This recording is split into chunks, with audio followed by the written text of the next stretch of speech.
नेपाल र भारत अहिले लिपुलेख, कालापानी र लिप्याधुरा जमिन विवादमा दुईटै देशले आफ्नो आफ्नो धारणा व्यक्त गरेका छन्। 1816 को सुगौली सन्धिको अनुसार महाकाली नदी पूर्वदेखि हाम्रो पर्ने जान्छ लिप्याधुरा, कालापानी र लिपुलेख।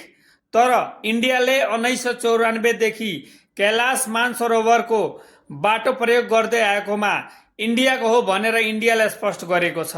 हाम्रो नेपाल सरकारले पनि वैशाख 20 गते सूचना जारी गर्दै भनेको थियो र त्यसपछि त्यही दिन इन्डियाले पनि आफ्नो प्रेस रिलिज गरेको छ। तर यसमा बुझ्ने कुरा के छ भने जुन सुगौली सन्धिले त्यो जमिन हाम्रो नेपालको हो भनेर बताउँछ, तर इन्डियाले यसलाई कहिले पनि मान्न सकेको छैन। नेपालले इन्डियालाई व्यवहारिक रूपमा दिएको थियो, तर इन्डियाले अहिले चाहिँ त्यही व्यवहारिक रूपलाई आफ्नो हो भनेर हक दाबी गर्दै आएको छ। तपाईहरुको यसमा के धारणा छ? सुगौली सन्धि अनुसार लिपुलेख र कालापानी र लिप्याधुरा हाम्रो जमिन हो र हाम्रै हुनुपर्छ। जसरी भए पनि हामी सबै नेपाली र हाम्रो सरकार यो कुरामा स्पष्ट र अडिग छ। जय मधेस, जय नेपाल।